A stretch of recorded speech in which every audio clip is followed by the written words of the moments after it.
ग्वालियर के शिवाजी विश्वविद्यालय में बड़ा घोटाला, फर्जी कॉलेजों को मान्यता देने का आरोप, 17 प्रोफेसरों पे केस, लेकिन अभी तक कोई गिरफ्तारी नहीं। आखिर सरकार कब जागेगी? ग्वालियर के शिवाजी विश्वविद्यालय में चल रहे बड़े घोटाले की जिसने शिक्षा जगत में हलचल मचा दी है। डॉक्टर अरुण शर्मा, जो पूर्व मानव सेवी शिक्षक हैं, उन्होंने उस घोटाले के खिलाफ आज सुबह 7 बजे से सत्याग्रह शुरू कर दिया है। जो शिवाजी राव की प्रतिमा के नीचे धरने पर बैठे हैं और 24 घंटे तक सत्याग्रह करेंगे। डॉक्टर शर्मा का आरोप है कि शिवाजी विश्वविद्यालय ने मुरैना के एक कॉलेज को फर्जी तरीके से मान्यता दे दी थी। जब इस मामले में जांच हुई तो ईओडब्ल्यू ने कुलगुरु सहित 17 प्रोफेसरों के खिलाफ केस दर्ज कर लिया था। लेकिन सबसे बड़ा सवाल यह है कि अब तक इन पर कोई कार्रवाई क्यों नहीं हुई? ना कुलगुरु ने इस्तीफा दिया, ना ही उनकी गिरफ्तारी हुई।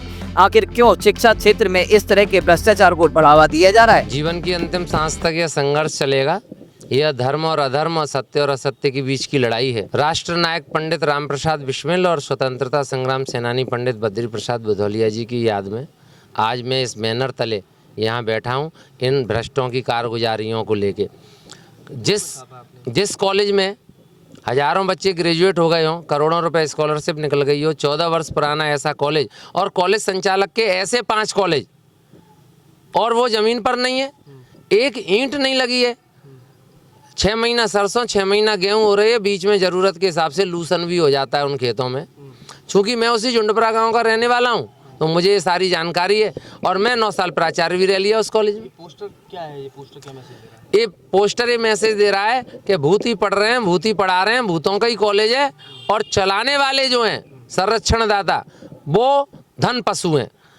ऐसे व्यक्ति जो धन के पीछे जानवर से बदतर हो गए थे और आज अपनी एफआईआर करा बैठे। मध्य प्रदेश के 1 नवंबर 1956 के इतिहास में आज ये पहला मामला है जिसमें 2 सिटिंग वाइस चांसलरों सहित 17 प्रोफेसर्स पर महोदय एफआईआर हुई है, और जिसमें 6 धाराएं लगी हैं, 409, 420, 467, 468, 120 भी, और भ्रष्टाचार निवारण अधिनियम 1988 की धारा 7। शिवाजी यूनिवर्सिटी ग्वालियर से भोपाल जाऊंगा।